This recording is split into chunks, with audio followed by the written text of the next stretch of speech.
அனைத்து நல் உள்ளங்களுக்கும் திரையுலக ஜாம்பவான்களுக்கும் இங்கே பார்வையிடாக வந்திருக்கும் ரசிக பெருமக்களுக்கும் இடையே மனமார்ந்த வணக்கங்களை தெரிவித்துக் கொள்கிறேன்.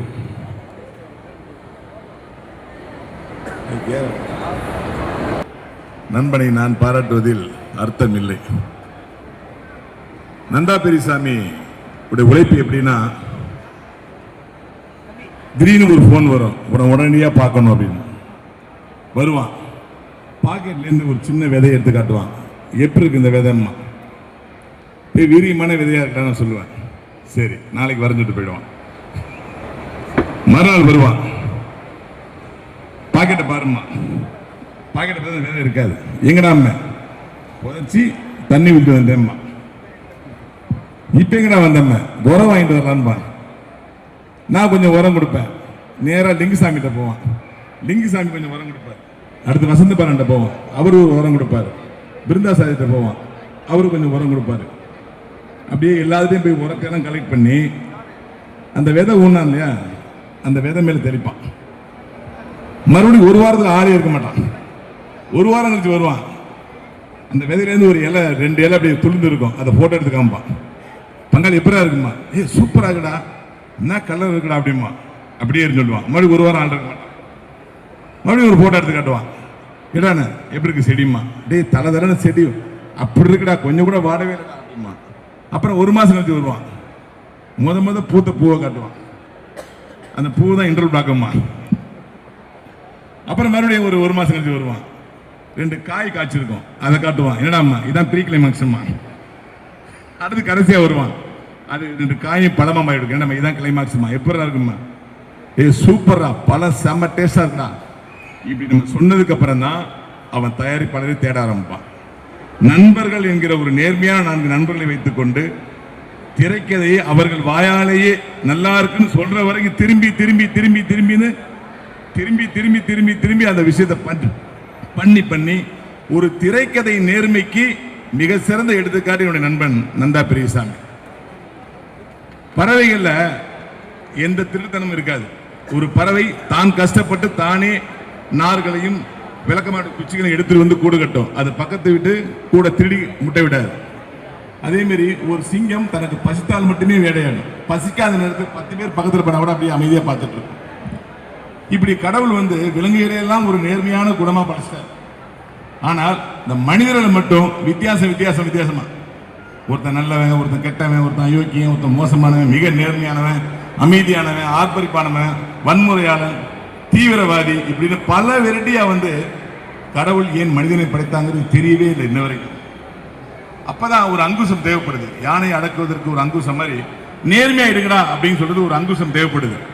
எந்த அங்குசத்தை குத்தினாலும் மனிதன் அடக்கவே மாட்டான். அப்ப அவனுக்கு பிடித்த மீடியா சினிமாவில் நேர்மையை சொல்லலாமே அப்படிங்கிற போது இந்த படத்தை எடுத்த போது எல்லாருக்கும் ஒரு கவலை இருந்தது.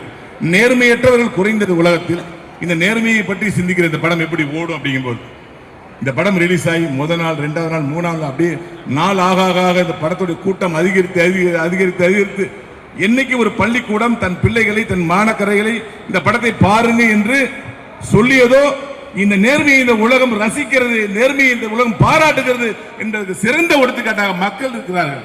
அந்த மக்கள் பார்த்ததாக நான் நேர்மையாகணும் துடிக்கிறதுனாலதான் நேர்மையாக நிறைய பேர் மறுக்கிறாங்க, நிறைய பேர் துடிக்கிறாங்க. 2க்கு நடுவில் ஒரு சின்ன விஷயம் இருக்கு. ஒருத்தன் கெடுத்துறான், ஒருத்தன் உரம் போட்டு ஆனா வளர்த்துறான். அப்படி வளர்த்த படம் தான் இந்த திருமாணிக்கம். இந்த திருமாணிக்கிற படம் சொன்னாங்க வச்சுனா மேடம், இந்த படத்துக்கு எந்த லாங்குவேஜில் பண்ணாலும் சமுத்திரக்கனி தான் ஹீரோ நடிக்க முடியும், அவன் தான் நேர்மைக்குன்னே பிறந்த ஒருத்தர் அப்படின்னு அவங்க சொன்னாங்க. சமுத்திரக்கனி அவர்கள் ஒரு சாதாரண ஒரு இரவில் வடபள்ளி கோயில் பக்கத்தில் என்னோட நண்பன் செல்லாம் மூலமா பார்த்தேன். சாதாரண பைக்ல என்ன நண்பா அப்படின்னு பேரை தெரியும். நண்பாவா? ஏன்னா முதல்ல பார்த்த ஸ்பீட்ல நண்பாங்கிறாரு அப்படின்னு பார்த்தா ஒரு 10 வருஷம் கழிச்சு தான் தெரியுது கோடம்பாக்கத்தில் உள்ள பல நண்பர்களுக்கு ஒரே நண்பன் சமுத்திரக்கனி தான் அப்படிங்கிறது. அந்த அளவுக்கு ஒரு நேர்மையானவன். எத்தனை பேர் உதவி கேட்டாலும் தன்னிடம் இருக்கிறது அப்படியே கொடுக்குற ஒரு ஆள்.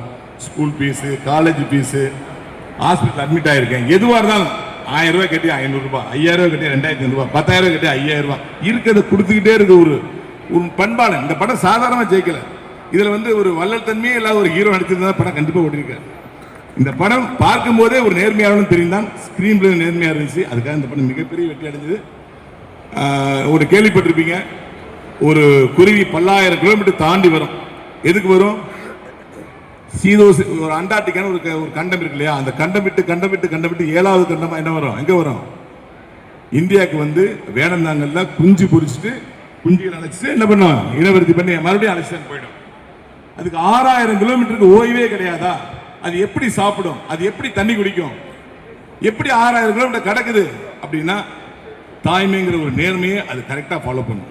ஒரு எக்ஸாம்பிள், 6000 கிலோமீட்டர் வரும்போது 1000 கிலோமீட்டருக்கு அதுக்குள்ள என்ன பண்ணும்? படத்துல ஒரு டயர்டு வரும், உடம்புல ஒரு அசதி வரும். அது வரும்போது வாயில ஒரு குச்சை கவிக்கிட்டே வரும். கரெக்டா டயர்டு வந்தப்ப அந்த கடல்ல இந்த குச்சை போட்டு அந்த குச்சி மேல உட்காந்துக்கும். 10 நிமிஷம் உட்காரும், மறுபடியும் குச்சை கவிட்டு மறுபடியும் கிளம்பிடும்.